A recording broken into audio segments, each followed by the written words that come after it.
There will be wars and rumors of wars. Such is the chant of the ego mind. The ego lives only in the physical, where the Lord, its God, is a jealous God. Its Lord is the one of polarized judgment and constant conflict.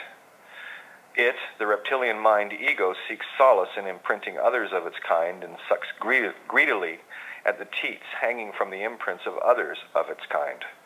It is the chattering Babylonian that seeks to express its conflict from within into the material world it creates in its own image, having at its center the hex of G between consciousness E, which is 9 in the mirror, and creation O. It is the mind that claims, I'm not jealous, I'm not materialistic, and utterances of the like, all the while blaming others and justifying its position constantly. You cannot talk to one trapped in this circuit of circuits because they simply short out and explode even further. It is the screaming child in the toy store, yet equal responsibility is shared with the parent for even bringing them to the store in the first place. They promise to be good children over and over again, but you see the trend where the child is best left to have some quiet time to think about it. They are the ones that live in the physical waters of emotions, storming seas, destroying their ships, while they are caught up in the rigging of the game. Intertwining with the oils of spirit and intent, all of the chaos creating murky waters, until these raging emotional monsters are tamed and destroyed. The tricky bit, and the one that is the hardest, is knowing this and then standing in the face of others who do not, while they whip you with their own cat o' nine tails, the very one they need to turn on themselves. It's as simple as never needing to say sorry, and every time you do, that's the beast's fault, not the spirit.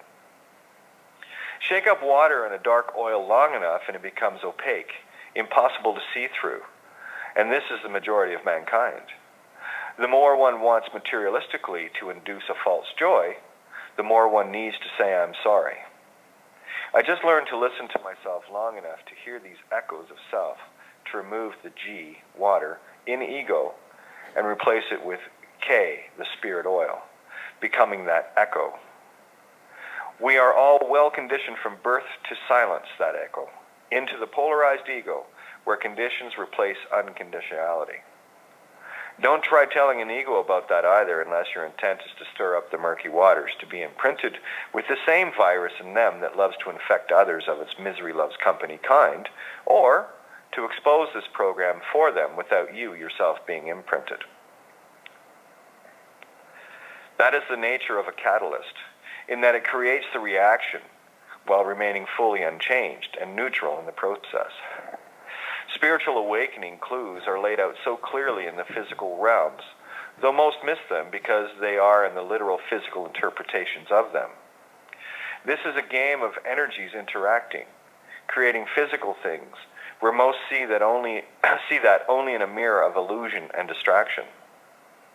This ego thing is so easy to spot, where all one has to do is realize when they are reacting, playing out the same role, to anything, be it through words, situations, or circumstances from emotions. If you get that last sentence, you're well on your way. Just notice some of the reactions you may have hearing or reading this, and there are your mirrors and clues, clays, your nails or your keys, to open your doors or nail you back to the same cross I'm trying to pull you down from. It's funny how the Roman Catholic Church spends so much time and effort placing the crucified idol up on a pedestal. So is it any wonder why the world is the mess it is? Again, do not get polarized on this either by ranting about the church, the government, etc., because they are all our creations equally, set in place to play this game. Been there, done that. Insanity. Once you see them for the mirrors they are, then you'll be able to balance it. So much of the mystery and blindness gets removed once you start truly seeing what is contained in the spellings and words.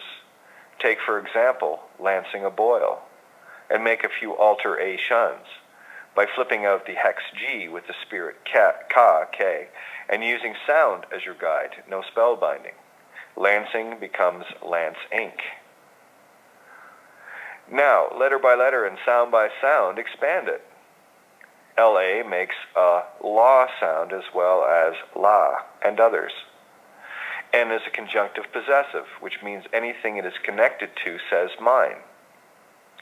C is a note of love, 528 hertz, and is the open O, or unconditional, allowing all things in and out equally. The I is the upside-down spirit of exclamation, which you may know as an exclamation mark, horse from Welsh, sound that is whores as well. The last letter being spirit allows me to read a sentence, many, out of what that word but is now what my intention says in that sound versus another's imprinted definition. Literally, lance means to stab something, or a spear a knight, nicked, might carry if one is spellbound fully. Yeah, what do you do with a lance if it's a spear? Yeah, you nick the boil. Isn't it funny how it's the same sound proven backwards? Here's the hidden meaning I used for the same sound. The law that is mine in unconditional love in consciousness as below so above in my spirit, or law that is mine of the spirit mine in spirit. I always thought it odd as a child that the letters could be used to spell the letters out, and I saw that as the same as using a word you were defining in its definition of itself. A little insane, if you ask me, so I learned to look a little deeper. The best part about this phonics revolution is that the ego loves to play its little intellectual games, so they're peas in a pod. Only when one removes emotion from all equations will one truly see this, and then begin to see the connectedness of all things. The ego is constantly asking questions outside of itself due to its fear of being found and made responsible for its actions. It will use any and all justifiers to achieve this aim and continue on its circular merry-go-round. Simply put, the ego is hell, and you, the real you, are heaven. The ego is the demon, the of me that needs to be exercised, not exercised. But many have quite the inner jungle gym, my G, hex of intent, L of spirit, new in the mirror, literally. For me, this game is about returning the power of intentions to myself and others. And the only way I've found to do this is by literally reversing the negative intentions in all words and all languages as a result of the symbiotic nature of sounds being attached to letters. The mother of creation is silent magnetic. Her creation is sound that forms all things, including light. Just a higher frequency is all. These truths are so utterly blatant once you begin to see the magic of this connectedness in sound by decoding the spellings where coincidence ceases to exist. Coincidence has 3 words that come to mind immediately, but then I spend the time to slow down during show and tell, patiently waiting for the other children to share their glee without being impatient about trying to show off my toy is better. Coin, side, dents. Coin, side, ents are the immediate toys to play with. So let's play and see what we can build with these let-go blocks, shall we?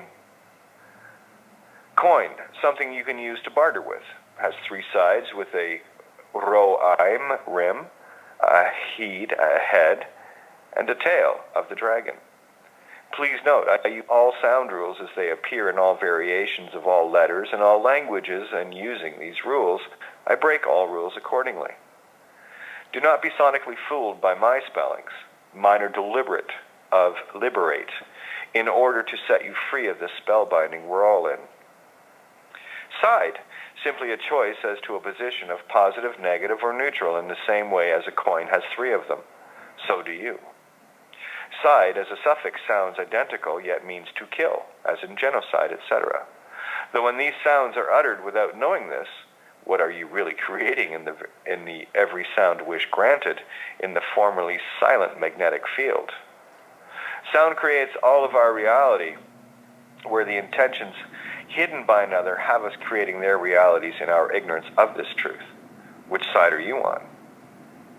Dense, very compacted, heavy, no room to vibrate, no space to create. Ents is a suffix for mind or spirit. It can be a prefix too, by the way, where emotions create density and destiny, and is the creation field of your intent. Unfortunately, your intent has been owned by another, and emotions are the tools used to make people tools of their creations.